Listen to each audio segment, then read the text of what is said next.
Hello बच्चों, कैसे आप लोग।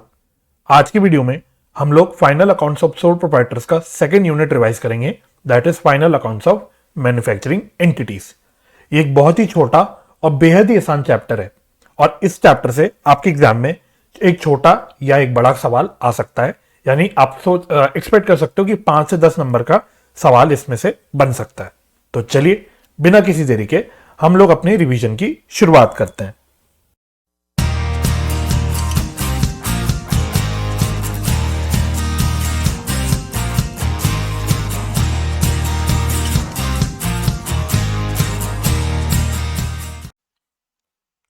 इस चैप्टर में हम लोग बेसिकली उन सोल प्रोप्राइटर्स की बात करते हैं जो अपना सामान खुद ही अपनी फैक्ट्री में बनाते हैं और फिर उसको आगे बेचते हैं।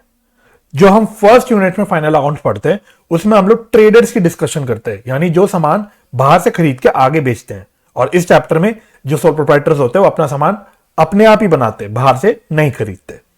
तो जब हम मैन्युफैक्चरिंग एंटिटीज की बात करते हैं तो मैन्युफैक्चरिंग एंटिटीज कौन से अपने फाइनल अकाउंट्स बनाती हैं, तो सबसे पहले वो बनाती है अपना एक मैन्युफैक्चरिंग अकाउंट। क्या बनाती है? Manufacturing account. और इसके अलावा जो अपने वो बाकी फाइनल अकाउंट्स बनाती है वो सेम होते हैं एज नॉन मैन्युफैक्चरिंग एंटिटीज, यानी trading account, profit and loss account and balance sheet. Trading account से वही ग्रॉस प्रॉफिट या ग्रॉस लॉस निकलता है, प्रॉफिट एंड लॉस अकाउंट से वही नेट प्रॉफिट या नेट लॉस निकलता है, और अल्टीमेटली फाइनली आपकी बैलेंस शीट बनती है जिसमें आप अपनी फाइनेंशियल पोजीशन दिखाते हो। तो यानी कि इस चैप्टर में जो आपको मेजरली सीखना है, क्या सीखना है? मैन्युफैक्चरिंग अकाउंट बनाना।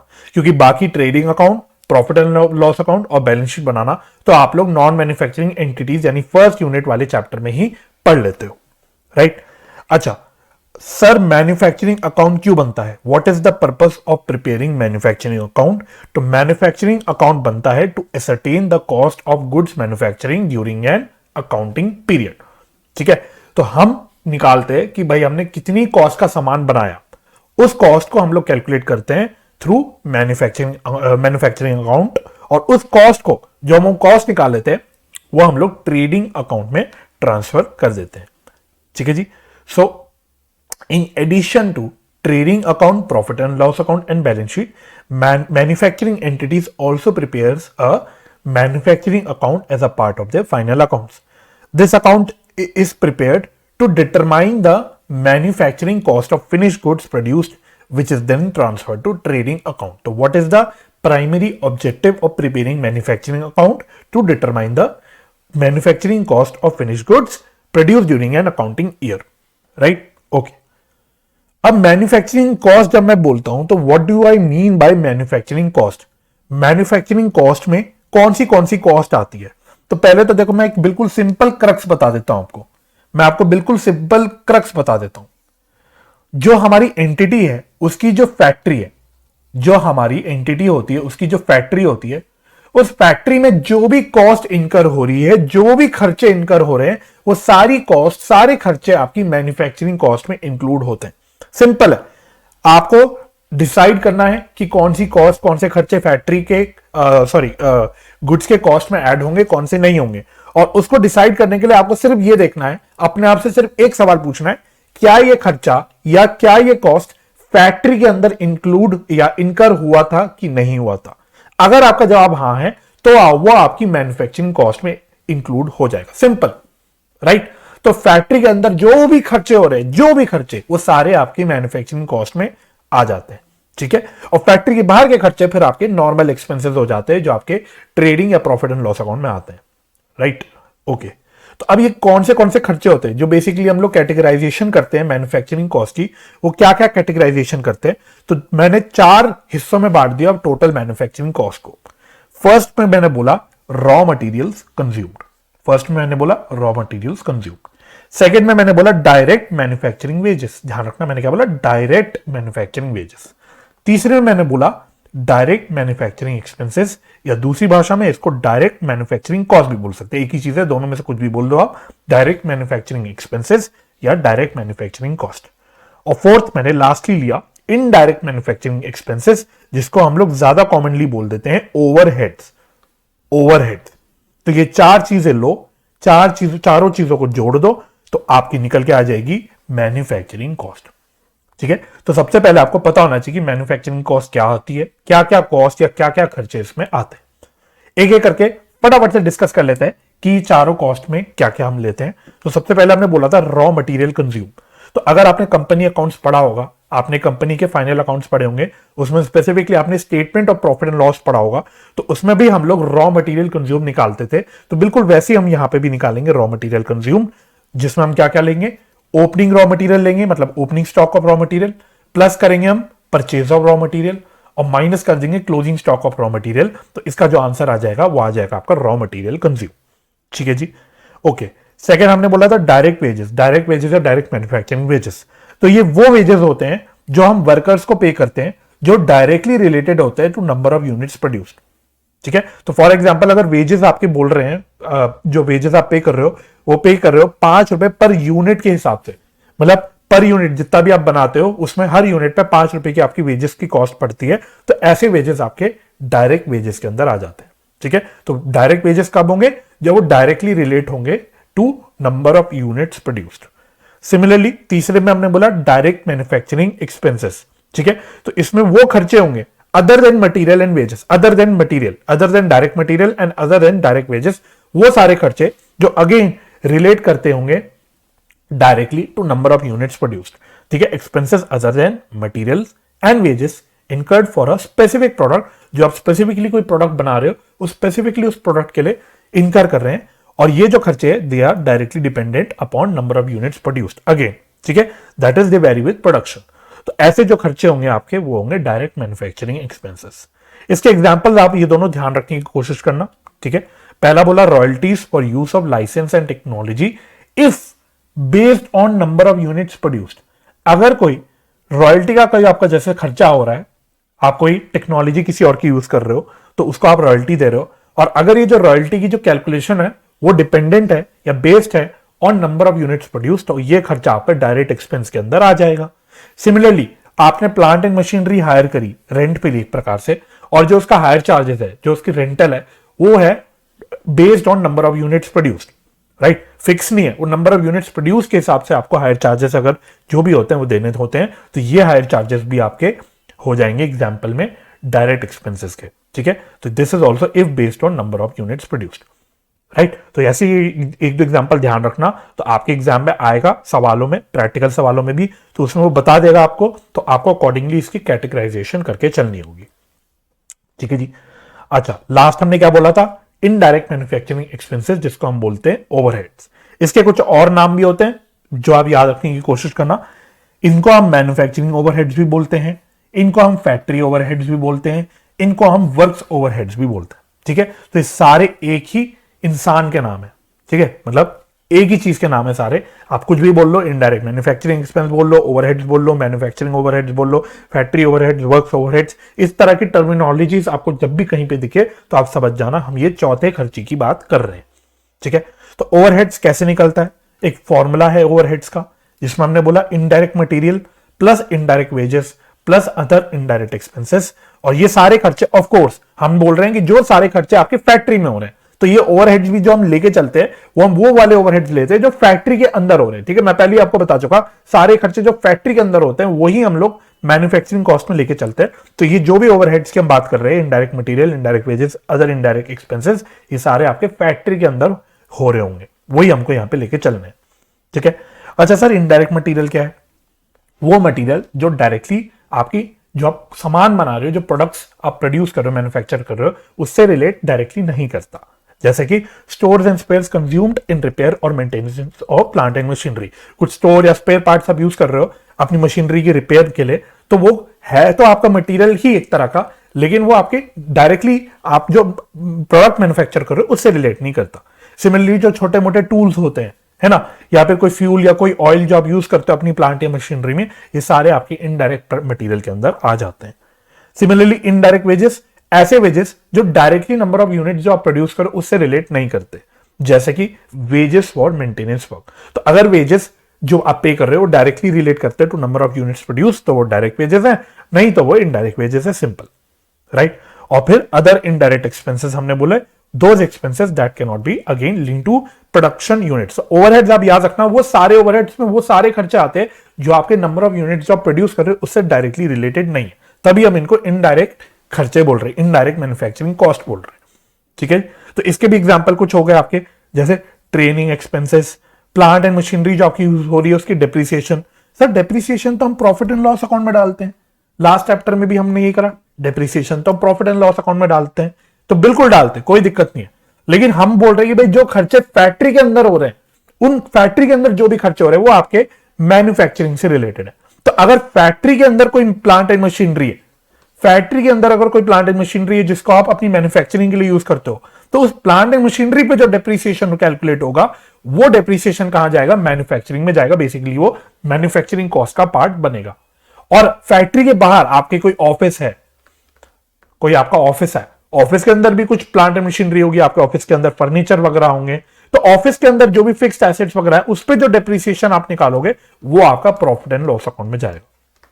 बहुत सिंपल फंडा है, ठीक है, कुछ भी टेक्निकल नहीं है, सिंपल फंडा है जो आपको याद रखना है। ठीक है, तो ये सारे हमने खर्चे ले लिए और सारे खर्चों को जब जोड़ दोगे तो आपके आ जाएगी मैन्युफैक्चरिंग कॉस्ट। चलिए, तो अब जल्दी से हम लोग मैन्युफैक्चरिंग अकाउंट का फॉर्मेट देखते हैं, क्योंकि बेसिकली हमको यहां पे मैन्युफैक्चरिंग अकाउंट बनाना सीखना। ठीक है, तो मैन्युफैक्चरिंग अकाउंट का क्या फॉर्मेट होता है, तो देखो वैसे ही आपका नॉर्मल टी शेप फॉर्मेट होता है, बस इसमें एक चीज और ऐड हो जाती है, वो है यूनिट्स का कॉलम, डेबिट साइड पे भी क्रेडिट साइड पे भी। ठीक है, तो यूनिट्स का कॉलम डालना बिल्कुल नहीं भूलना है मैं मैन्युफैक्चरिंग अकाउंट बनाते वक्त, राइट। अच्छा, अब सबसे पहले हम क्या करते हैं, अपने डेबिट साइड में जो मैंने आपको सारे खर्चे बताए, जो हमने तरह तरह के अभी खर्चे अभी थोड़ी देर पहले डिस्कस करे, बेसिकली 4 तरह के जो हमने खर्चे या कॉस्ट डिस्कस करे, वो सारे हमें डेबिट साइड पे लेके चलने हैं। ठीक है, तो जैसे कि हमने क्या सीखा था, पहला रॉ मटेरियल कंज्यूम, तो सबसे पहले हम लोग रॉ मटेरियल कंज्यूम लेते हैं और उसमें हम लोग अंदर ही अंदर कैलकुलेशन दिखा देते हैं, जिसमें हम opening raw material, purchase of raw material minus closing inventory लेते हैं, तो वो आपका रॉ मटेरियल कंज्यूम बाहर यहां पे आ जाता है। ठीक है, अच्छा, फिर हम सेकंड लेते हैं डायरेक्ट वेजेस, राइट, फिर डायरेक्ट एक्सपेंसेस जो आपके होते हैं वो ले लेते हैं, फिर आपके जो भी ओवरहेड्स वगैरह होंगे वो सारे हम लोग यहां पे ले लेंगे। तो सारे खर्चे जो भी आपके वो आपको डेबिट साइड पे ले लेने हैं। अच्छा, एक जब हम मैन्युफैक्चरिंग एंटिटीज की बात करते हैं, जब हम उन बिजनेसेस की बात करते हैं जो अपना सामान खुद मैन्युफैक्चरिंग करते हैं, उसमें उनके पास एक होता है WIP। एक WIP वर्क इन प्रोग्रेस भी एक टाइप ऑफ इन्वेंट्री होता है। ऐसा वर्क इन प्रोग्रेस जो WIP इन्वेंट्री होती है वो क्या होती है, बेसिकली ऐसा सामान जो अभी पूरी तरह से बना नहीं है, जो प्रोडक्ट्स अभी बनने की प्रोसेस में है, अभी पूरी तरह से तैयार नहीं हुए हैं, तो उनको हम लोग वर्क इन प्रोग्रेस बोलते हैं। तो आपके पास अगर कोई वर्क इन प्रोग्रेस होगा ओपनिंग वाला, तो वो भी आप डेबिट साइड पे ले लोगे। सिमिलरली अगर कोई क्लोजिंग WIP जो भी होगा वो आप लोग क्रेडिट साइड पे डाल दोगे। ठीक है, तो to opening WIP and by closing WIP, right. इसके अलावा हम लोग क्रेडिट साइड पे क्या लेते हैं, क्रेडिट साइड पे हम एक चीज और लेते हैं, by products at net realisable value. By products at net realisable value, ये भी हम क्रेडिट साइड पे डालते हैं। तो सर अब ये बाय प्रोडक्ट्स क्या है, बाय प्रोडक्ट्स क्या है, तो इस पे भी एक अपनी डिस्कशन है। तो बाय प्रोडक्ट्स आपको पता होना चाहिए कि बाय प्रोडक्ट्स क्या होता है और इसकी अकाउंटिंग ट्रीटमेंट बेसिकली क्या होती है। इसकी एप्लीकेशन आपके प्रैक्टिकल सवाल में भी आ सकती है, और मैं आपको बता देता हूं बाय प्रोडक्ट पे अपने आप एक छोटा मोटा 4-5 नंबर का थ्योरी क्वेश्चन भी बन के आ सकता है। तो you should be able to explain by product, कि बाय प्रोडक्ट क्या होता है, क्या इसमें लिखना है। तो मैं सारी चीज आपको बता देता हूं। तो पहले आपको बाय प्रोडक्ट का मीनिंग लिखना होता है, राइट।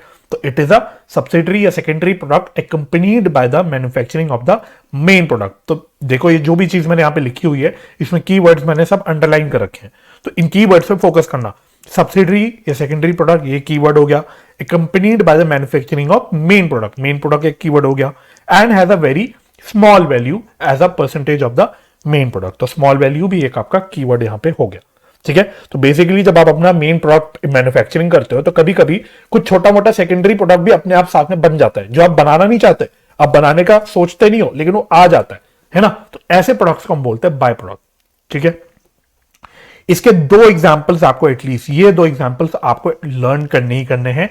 जब भी आप बाय प्रोडक्ट के बारे में लिखो तो बिना एग्जांपल्स के आपका मीनिंग कंप्लीट नहीं होगा, मैं बता देता हूं आपको। सो आपको ये दोनों भी एग्जांपल्स बाय प्रोडक्ट के पता होने चाहिए।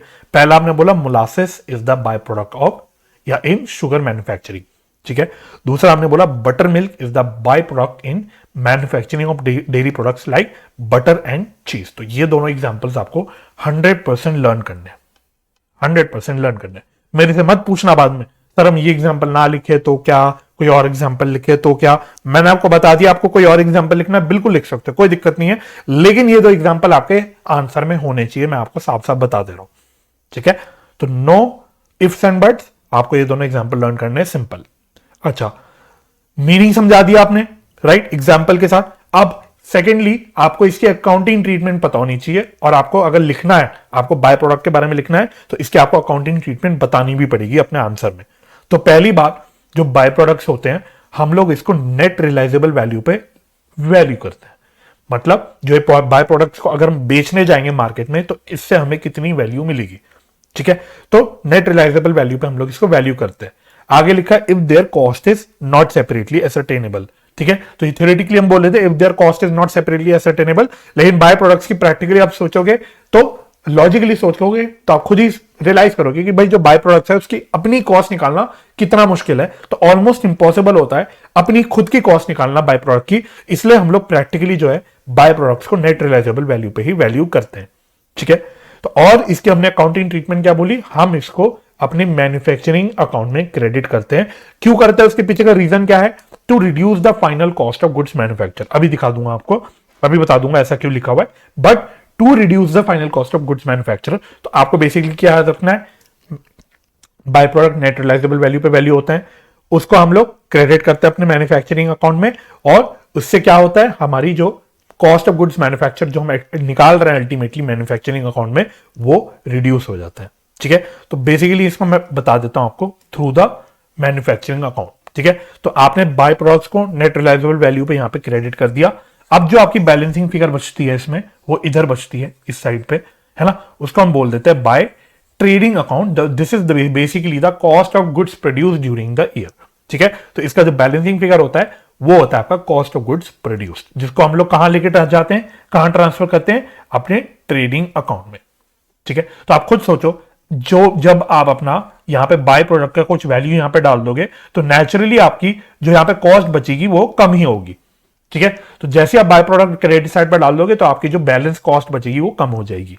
इसलिए हमने बोला कि डालने के पीछे रीजन क्या है, टू रिड्यूस द कॉस्ट। तो हम बेसिकली बोलते हैं कि वैसे अगर हमारी कॉस्ट बन रही साल की है जो है 10,000 रुपए, लेकिन हम बाय प्रोडक्ट्स बेच के इसमें से 1,000 रुपए का कुछ फायदा ले लेंगे कि हम अपना बाय प्रोडक्ट्स मार्केट में बेच देंगे और उससे हमें 1,000 रुपए मिल जाएगा। तो एक्चुअली में आप देखोगे नेट में एक्चुअली में क्या कॉस्ट पड़ी, मेरे को 9,000 की कॉस्ट पड़ी।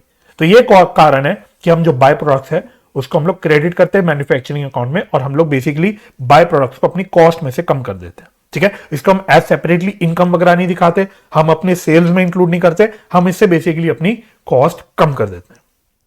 ठीक है, तो देखो मैं आपके साथ एक और चीज आपके साथ डिस्कस कर लेता हूं कि बाद में आपको कंफ्यूजन ना हो।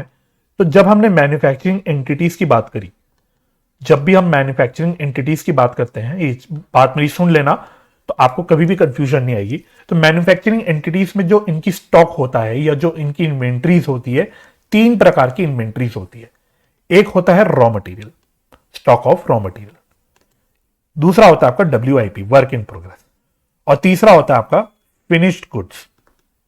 ठीक है, तो तीनों की अकाउंटिंग ट्रीटमेंट आपको समझनी है कि तीनों को आपको कहां कहां लेके चलना है अपने पूरे फाइनल अकाउंट्स में। तो पहली बात, रॉ मटेरियल को हम कहां लेके चलते हैं, रॉ मटेरियल का जो ओपनिंग क्लोजिंग होता है, इसको हम यूज करते हैं इन calculation of raw material consumed. ठीक है, तो हम अपनी मैन्युफैक्चरिंग अकाउंट के अंदर ही डेबिट साइड पे रॉ मटेरियल कंज्यूम ले लेते हैं, opening plus purchase minus closing करके, तो वहां पे इसको हम लोग कंसिडर कर लेते हैं। WIP को क्या करते हैं हम लोग, ओपनिंग क्लोजिंग जो होता है, इसको हम लोग मैन्युफैक्चरिंग अकाउंट में लेके जाते हैं। तो डेबिट साइड पे हम ओपनिंग WIP डालते हैं, क्रेडिट साइड पे हम लोग क्लोजिंग WIP डालते हैं। और फिनिश गुड्स मतलब जब हमारा गुड्स पूरा मैन्युफैक्चर होकर पूरी तरह से तैयार हो जाता है बेचने के लिए, तो उसको हम बोलते हैं फिनिश गुड्स। तो अब ये पूरी तरह से तैयार है, तो अब इसका रोल मैन्युफैक्चरिंग अकाउंट में नहीं रहता, इसका रहता है आपके ट्रेडिंग अकाउंट में। तो ट्रेडिंग अकाउंट में जो हम ओपनिंग स्टॉक क्लोजिंग स्टॉक डालते नहीं है, टू ओपनिंग स्टॉक और बाय क्लोजिंग स्टॉक, तो वहां पे ट्रेडिंग अकाउंट के अंदर आएगा फिनिश गुड्स का ओपनिंग और क्लोजिंग स्टॉक। ठीक है, तो तीनों तरह की इन्वेंट्री का आपको पता होना चाहिए कि कहां कहां आपको उसको कंसिडर करना है, कहां कहां आपको ट्रीट करना है इसको। ठीक है, तो इस चीज को आप लोग याद रखना। राइट। तो बस इतना है आपका कॉन्सेप्ट पूरे मैन्युफैक्चरिंग अकाउंट का, राइट। तो डेबिट साइड पे सारे खर्चे ले लेने और पूरे खर्चों को, पूरी कॉस्ट को हमने 4 हिस्सों में तोड़ के पढ़ लिया। इसके अलावा हमने बाकी फॉर्मेट भी देख लिया, ओपनिंग डब्ल्यूआईपी डेबिट साइड पे, क्लोजिंग डब्ल्यूआईपी क्रेडिट साइड पे। इसके अलावा अगर कोई बाय प्रोडक्ट भी है तो उसको एट नेट रियलाइजेबल वैल्यू हम लोग क्रेडिट साइड पे लिखते हैं। और फाइनली जो आपकी बैलेंसिंग फिगर बचती है वो होती है आपकी cost of goods produced and manufactured during the year, जिसको हम लोग ट्रेडिंग अकाउंट में ट्रांसफर करके जाते हैं। और आगे जो आपका काम होता है ट्रेडिंग पीएनएल का, वो बिल्कुल नॉर्मली होता है जैसे आप हमेशा करते हो, ठीक है। तो फैक्ट्री के बाहर जो भी खर्चे हो रहे होंगे वो मोस्टली तो ऐसे देखोगे तो प्रॉफिट एंड लॉस अकाउंट में आएंगे। ट्रेडिंग अकाउंट में ऐसा कोई डायरेक्ट एक्सपेंस आपका इसके अलावा आएगा नहीं, है ना। बाकी सारे जो खर्चे प्रैक्टिकली आएंगे वो प्रॉफिट एंड लॉस अकाउंट में आएंगे, ठीक है। बस ये आपका कॉन्सेप्ट है। और एक चीज और याद रखना, अगर आपके सवाल में यूनिट्स की इंफॉर्मेशन दे रखी है तो आप यूनिट्स का कॉलम बनाना मत भूलना, क्योंकि बच्चे वो भूल जाते हैं। तो आपको अगर यूनिट्स की इंफॉर्मेशन क्वेश्चन में दी है तो आपको यूनिट्स कॉलम 100% बनाना है, राइट। बस इतना सा कॉन्सेप्ट है। स्टडी मटेरियल में बड़े लिमिटेड क्वेश्चन है आपके, वो जरूर से आप लोग 100% करना। उसमें आपके हर वैरायटी का सवाल है, छोटा सवाल भी है, बड़े क्वेश्चन भी है, तो दोनों भी तरह के क्वेश्चन आपको करने हैं, ठीक है। तो बस इतना छोटा सा आपका कॉन्सेप्ट था। मैं उम्मीद करता हूं आपको ये चैप्टर अच्छे से रिवाइज हो गया होगा, आपको छोटे छोटे पॉइंट सारे याद आ गए होंगे। तो अगर आपको ये रिवीजन हेल्पफुल लगी तो इस वीडियो को ज्यादा से ज्यादा लाइक करना, ज्यादा से ज्यादा शेयर करना, कमेंट्स करके मुझे अपने फीडबैक्स भी देना। इसके अलावा अगर आपने चैनल सब्सक्राइब नहीं किया है तो चैनल भी सब्सक्राइब कर देना। तो मुझे अपना समय देने के लिए बहुत बहुत धन्यवाद। अपना ख्याल रखिए, परिवार का ख्याल रखिए, हंसी खुशी रहिए, एक दूसरे की मदद करते रहिए और पॉजिटिव माइंडसेट से पढ़ाई करते रहिए। हम मिलेंगे अगली वीडियो में, तब तक के लिए bye bye and take care and all the very best for your exam preparation.